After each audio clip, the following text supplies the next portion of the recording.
ദേശീയ പതാകയുടെ കളറുകൾ ഏതൊക്കെയാണ്? 3 കളർ. ഏതൊക്കെയാ? ഇളം മഞ്ഞ, പച്ച, വെള്ള. സ്വാതന്ത്ര്യ ദിനത്തെ കുറിച്ചുള്ള കുറച്ച് ചോദ്യങ്ങളാണ് ഞാൻ ചോദിക്കുന്നത്. നല്ലതേ ഉള്ളൂ. സ്വാതന്ത്ര്യം ആവണം, സ്വാതന്ത്ര്യമാണ് ആവശ്യം. പക്ഷെ ഇപ്പം ഇവിടെ പറ്റണില്ല. ഇപ്പം ഇവിടെയുള്ള പെണ്ണുങ്ങൾ തുണി തൊടാതെ നടക്കും. നമുക്ക് ഇന്ത്യക്ക് സ്വാതന്ത്ര്യം ലഭിച്ച വർഷം ഏതാണ്? സ്വാതന്ത്ര്യം നല്ലതാണ്. ഏത് വർഷമാണ് സ്വാതന്ത്ര്യം ലഭിച്ചത്? ഞാനാ അല്ല, ഇന്ത്യക്ക് സ്വാതന്ത്ര്യം ലഭിച്ചത് ഏത് വർഷമാണ്? ഇന്ത്യക്ക് സ്വാതന്ത്ര്യം കിട്ടിയ നിങ്ങൾക്ക് അറിഞ്ഞൂടെ? അല്ല, നമ്മളൊരു ചോദ്യം ചോദിക്കുകയാണ്. അതെല്ലാം നടക്കും കുട്ടി. ഗാന്ധിജിയാണ്. ഗാന്ധിജി എവിടെ ജനിച്ചത്? ഗാന്ധിജി ഇവിടെ ജനിച്ചതല്ല, പക്ഷേ ഗാന്ധിജി കൊന്നു.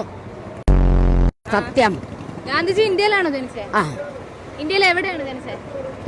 ഞാൻ ഇവിടെ തന്നെ ജനിച്ചു. അല്ല, ഗാന്ധിജി എവിടെ ജനിച്ചത്? ഗാന്ധിജിയുടെ സ്ഥലം ആന്ധ്ര അല്ലേ? ഈ ബ്രിട്ടീഷുകാർ ഇന്ത്യയിൽ എന്തിനായിരുന്നു വന്നത്? ബ്രിട്ടീഷുകാർ ഇവിടെ കിട്ടണം, ഇവിടെ കിട്ടാൻ വേണ്ടി. നമ്മളെ കേരളം കിട്ടണം, ട്രിവാൻഡ്രം. എടുത്തിട്ട് ഇപ്പൊ എത്രാമത്തെ സ്വാതന്ത്ര്യ ദിനാഘോഷം ഇപ്പൊ വരുന്നത്? ആഘോഷം നമുക്ക് നല്ലപോലെ നടക്കണം ഇന്നും.